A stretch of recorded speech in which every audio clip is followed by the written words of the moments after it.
Dear students, in this lecture we will understand data analysis using pandas. Data analysis begins with reading the data. Okay, तो यहाँ पे हम लोग discuss करने वाले हैं CSV फाइल से डेटा कैसे रीड करें. ओके, तो इसके लिए हमारा फंक्शन है pd.read_csv. ओके, और ये हो गया फाइल का पाथ. ये आपको कैगल पे मिल जाएगा. ओके, और यदि आप अपने कंप्यूटर पे कर रहे हैं तो कंप्यूटर का पार्ट डाल सकते हैं. ओके, और यदि उसी डायरेक्टरी में कर रहे हैं जिसमें आपकी पाइथन फाइल है तो फिर आपको केवल फाइल का नाम लिखने की ज़रूरत है. चलिए, तो पिछली स्लाइड में हमने डेटा फ्रेम को रीड कर लिया है और अब हम ये वाला कमांड एग्जीक्यूट करेंगे. Dot head. हेड आपको बाय डिफ़ॉल्ट 5 रोज देता है. ओके, इससे आपको डेटा की थोड़ी समझ हो जाती है कि डेटा में क्या क्या क्या बेसिक डेटा का स्ट्रक्चर क्या है, किस तरीके के डेटा है. ओके, और एक्स्ट्रा जानना है तो मैं आपको नेक्स्ट स्लाइड में बताता हूँ कि क्या करना है. तो अगला कमांड है ये इन्फो. ओके, इन्फो आपको बताता है कि आप कितनी रोज हैं. जैसे इसमें बताया कि 301 एंट्रीज हैं. ओके, और आपको कॉलम के बारे में भी बताता है. तो कॉलम के बारे में देखिए क्या क्या बताता है. कॉलम के नेम बताता है. तो यहाँ ये बता रहा है कि 9 कॉलम्स हैं जिनको हमने 0 से लेके 8 तक इंडेक्स दिया है. ओके, और इनका टाइप भी बताता है. ऑब्जेक्ट यानी स्ट्रिंग या नाम पते टाइप का कुछ चीज़ें रख रहे हैं, और ये जहाँ जहाँ ये इंटीजर और फ्लोट है वहाँ पर हम न्यूमेरिकल डेटा रख रहे हैं. तो ये डेटा सेट को रीड करने के बाद सबसे पहला काम करना ज़रूरी होता है ताकि हम डेटा के बारे में समझ सकें.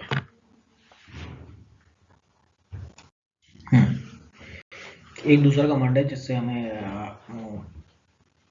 डेटा फ्रेम के बारे में पता चलता है. ये लेकिन न्यूमेरिकल डेटा के बारे में ही बताता है. तो ये जितने भी न्यूमेरिकल डेटा होंगे जैसे year, selling price, present price, kilometres driven और ओनर, ये सब न्यूमेरिकल डेटा है.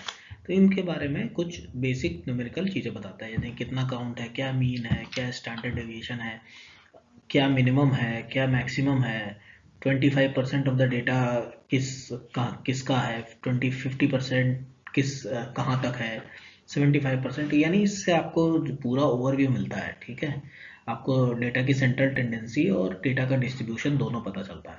ओके, यानी आपको यहाँ से पता चल रहा है. ठीक है, सेंट्रल टेंडेंसी और डिस्ट्रीब्यूशन ऑफ डेटा, जहाँ पे मिनिमम मैक्सिमम से पता चल रहा है, आपको रेंज पता चल रहा है. तो ये जरूर देखना चाहिए ताकि आप डेटा एनालिसिस प्रॉपरली कर सकें. चलिए, अब मैं आपको बताता हूँ कि एक बड़ा डेटा सेट है, उसमें फिल्टर्स कैसे लगाएं. यानी आपको जो ज़रूरी है वो पता करना है. सपोज़ कीजिए आप इंटरेस्टेड हैं डीजल व्हीकल्स में केवल. ओके, तो आप यहाँ से फ़िल्टर कर सकते हैं. और इस फिल्टर करने के लिए आपको कुछ नहीं करना है. जो आपका डेटा फ्रेम है उसके अंदर ये कंडीशन लिखनी है. कार डेटा, ये तो सारा कार डेटा था, उसका fuel type equal to diesel होना चाहिए.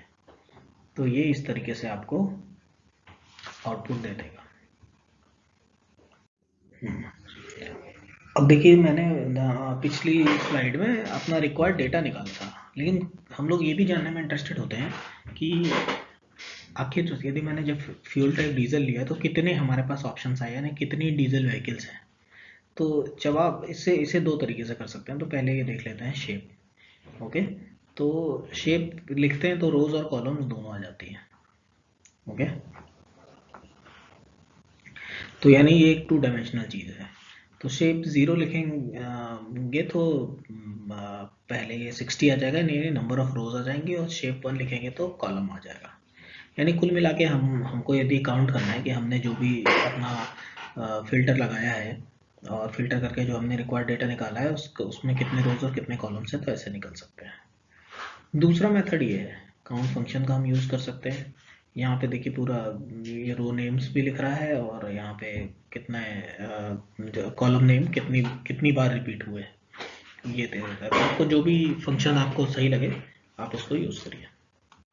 अब सपोज कीजिए जो भी आपने आउटपुट निकाला है, यदि आप उसे किसी फाइल में सेव करना चाहें और उस फाइल को किसी और के पास भेजना चाहें तो आप ऐसा कर सकते हैं। देखिए, तो सबसे पहला काम कीजिए कि एक नया डेटा फ्रेम लीजिए जिसमें जो भी आपका फिल्टर्ड डेटा है, जो क्वेरी, इसे रख लीजिए। ओके, उसके बाद इस पर ये फंक्शन चलाइए तो ये इस नाम की आपकी फाइल बन जाएगी। उसको आप डाउनलोड करके कहीं भी भेज सकते हैं। ठीक है, ये उसी फोल्डर में बनेगी जिस फोल्डर में आप काम कर रहे हैं। यदि आप अपने कंप्यूटर पे काम कर रहे हैं, कैगल में एक आउटपुट फोल्डर होता है। ओके, वहाँ जाके आप देखेंगे तो वहाँ बन जाएगा। तो इस तरीके से अपना जो फिल्टर डेटा है उसे भी आप अलग अलग फाइल्स में रख सकते हैं। अब मैं आपको बताता हूँ इसमें मल्टीपल कंडीशंस कैसे लगाते हैं। अभी अभी पिछले एग्जांपल में हमने एक ही कंडीशन लगाई थी। यदि आपको मल्टीपल कंडीशंस लगानी है, और ये एंड का सिंबल है। ओके, इसी तरह और का सिंबल जो होता है वो ये होता है इससे। ओके, तो कितनी भी कंडीशंस हैं, कितने भी एंड लगा सकते हैं आप। इस तरीके से अपनी कंडीशन को लिखिए, ब्रैकेट में रखिए और कितनी भी कंडीशंस लगा सकते हैं। तो यहाँ हमने कंडीशन लगाई कि मुझे उन सारी कारों की डिटेल्स दीजिए जो कि 2005 से उनका ईयर ग्रेटर हो, यानी 2005 ना होकर के 2006 हो, 2011 से कम हो यानी 2010 को हो, यानी 2006 से लेकर 2010 तक का हो। तो देखिए, जब आप ये कमांड एग्जीक्यूट करेंगे तो ये आपको आउटपुट मिलेगा। अब आइए आपको एक अलग तरीके की कंडीशन बताते हैं। सपोज कीजिए मैं केवल इंटरेस्टेड था 2004, 2005 और 2008 में। तो मैंने इसको ना एक लिस्ट में रख लिया और अब मैं जो कंडीशन लगा रहा हूँ कि car dot year is in, यानी केवल 2004, 5 और 8, क्योंकि ये ग्रेटर देन, लेस देन और इससे नहीं लग सकता था। तो आप इस तरीके से लिस्ट बनाकर भी इज इन के थ्रू क्वेरीज को चला सकते हैं। तो वो एग्जैक्ट मैच जहाँ 2004 या 2005 और 2008 होगा वही दे देगा। जैसे कि आप यहाँ पे देखिए, देख सकते हैं 8, 5, 4, 5, 8, 5 इन्हीं को दे रहा है। ओके, तो इसको आप वीडियो को पॉज करके इसको चला कर देखें। चलिए, डेटा फिल्टर करने का एक और फंक्शन बताता हूँ, आई लॉक। ओके, यहाँ पर दो रेंज पास की जाती है। ओके, ये रोज के लिए है और ये कॉलम्स के लिए है। ओके, तो मैंने कहा कि यहाँ 1 से लेके 5 इंडेक्स तक मुझे आप रोज दे दीजिए, और यहाँ पे मैंने लिस्ट पास कर दी कि 1, 5, 6 मुझे कॉलम्स दे दीजिए। जब मैंने ये एग्जीक्यूट कराया तो देखिए ये कॉलम जिस सीक्वेंस में थे उस सीक्वेंस में ये वाला 1 था, ये 5th था और ये 6th था, ये आ गया। ठीक है, अभी मैं आपको इसके बारे में और डिटेल्स बताता हूँ। अब यहाँ पे मैं रोज पर लिमिट नहीं लगा रहा हूँ, मुझे सारी रोज चाहिए। यदि आपको सारे रोज चाहिए तो आप ये कॉलम लगा सकते हैं, यदि सारे कॉलम चाहिए तो वहाँ कॉलम लगा सकते हैं। लेकिन अब मुझे चाहिए थे 1 to 7 कॉलम्स और सारी रोज, तो मैंने ये पास कर दिया। आईलॉक में हम कंडीशंस भी लगा सकते हैं। ठीक है, तो क्योंकि इसे इसे नंबर या लिस्ट चाहिए रहती है तो हमने लिखा car data dot year greater than 2009, यानी 2000 के ऊपर की सारी रोज मुझे चाहिए। जो रोज ये कंडीशन सेटिस्फाई करती हो वो चाहिए। और कॉलम में मैं सिलेक्टिव था, मुझे 1, 5 और 6 कॉलम ही चाहिए थे। ओके, तो अब देखिए इसका आउटपुट ही आ गया। इसमें सारी रोज आ जाएंगे, मतलब वो सारी रोज आ जाएंगी जो इस कंडीशन को फॉलो करती है। तो आईलॉग कंडीशनल डेटा को भी ला सकता है। तो ये बहुत इंपॉर्टेंट फंक्शन है, इसको आप करके देखिए। अब एक दूसरा फिल्टरिंग फंक्शन है लॉक, LOC। वो आई लॉक की जगह यहाँ LOC यूज होता है। यहाँ कॉलम में ना हमें नाम देना पड़ता है जो कि ज़्यादा कन्वीनियंट है। लोगों को कॉलम के नाम आसानी से याद रहते हैं रेदर देन उनका नंबर। और यहाँ पर ये रोज के लिए तो मुझे सारी रोज चाहिए थी, इसलिए मैंने डबल कॉलम लगा दिया। और यहाँ पे हम रोज पर कंडीशंस भी लगा सकते हैं और इधर हम कॉलम के नेम लिख सकते हैं। ठीक है, कुछ ना लिखें तो फिर सारे सारे कॉलम्स आएंगे। देखिए लॉक में इस बार मुझे 1 to 5 वाली रोज चाहिए थी, ओके, जो कि 1 से स्टार्ट हुई, और मुझे कॉलम सारे चाहिए, तो मैंने कोलन लगा दिया।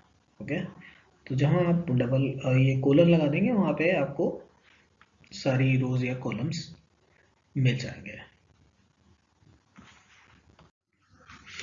अब देखिए, यदि आपको ये पता लगाना हो कि इसमें इसमें जैसे फ्यूल टाइप पेट्रोल है, डीजल है, और कितने टाइप के हैं, ठीक है, इसी तरह सेलर टाइप, डीलर है, और भी कौन से टाइप हो सकते हैं। ओके, तो इसके लिए आप ये लिखेंगे df.fuel_type.unique। तो ये फंक्शन आपको ये रिटर्न करेगा, सारी यूनिक वैल्यूज दे देगा। तो यहाँ हमें पता चल रहा है कि फ्यूल टाइप पेट्रोल, डीजल और सीएनजी है, ठीक है। और यही हम एन यूनिक लिखेंगे तो वो उन्हीं को काउंट करके बता देगा, जैसे 3 है यहाँ, तो पेट्रोल, डीजल और सीएनजी 3 हुआ, ठीक है। आइए सेलर टाइप पे चलते हैं। सेलर टाइप यूनिक, तो हमने देखा दो तरीके के सेलर्स हैं, डीलर और इंडिविजुअल। ओके, और एन यूनिक ने हमें ये आउटपुट दिया 2, डीलर और इंडिविजुअल के लिए। तो हमें जब डेटा एनालिसिस करना है, निकालना है, तो हम नंबर्स पे इंटरेस्टेड रहते हैं कि कितनी पेट्रोल गाड़ियां हैं, कितनी डीजल गाड़ियां हैं, या कितनी अलग अलग तरीके की गाड़ियां हैं। इस स्लाइड में मैं आपको बताने वाला हूँ कि कैसे आप कोई भी वैल्यू मैनिपुलेट कर सकते हैं, यानी चेंज कर सकते हैं। सपोज कीजिए मुझे ये चेंज करना है, ये 2014 से मुझे करना है 2002। मान लीजिए ज़रूरत पड़ी है, मुझे बाद में पता चला कि 14 का नहीं है, 2002 का है। तो हम कैसे पैंडास में डेटा को लाने के बाद चेंज कर सकते हैं। तो आइए देखते हैं। सबसे पहले इस कॉलम के डेटा को निकालते हैं। तो कॉलम को डेटा को निकालने के लिए हमारा कमांड ये है। तो कॉलम के डेटा में हमने देखा कि ये जो 2014 है ये 0 पोजीशन पे आ रहा है, ओके, जो कि हम यहाँ देखिए ये वाला कमांड लगाइए, तो देखिए 2014 आ रहा है। अब इसी वैल्यू को चेंज करना है। तो इस वैल्यू को चेंज करने के लिए मैंने क्या किया, इक्वल टू 2002, ओके। और अब देखिए मैंने दोबारा कार डेटा को जब प्रिंट किया, तो ये देखिए ये वैल्यू चेंज हो गई है, ओके। यानी हम हमारा जो यहाँ से चेंज था वो यहाँ तक रिफ्लेक्ट हो रहा है। तो इस तरीके से आप मान लीजिए कोई वैल्यू मिसिंग हो या कोई वैल्यू आपको चेंज करनी हो, तो आप चेंज कर सकते हैं। चलिए इसमें मैं बताता हूँ, यदि आपके डेटा में डुप्लीकेट्स है तो उन्हें रिमूव कर देना चाहिए, ठीक है।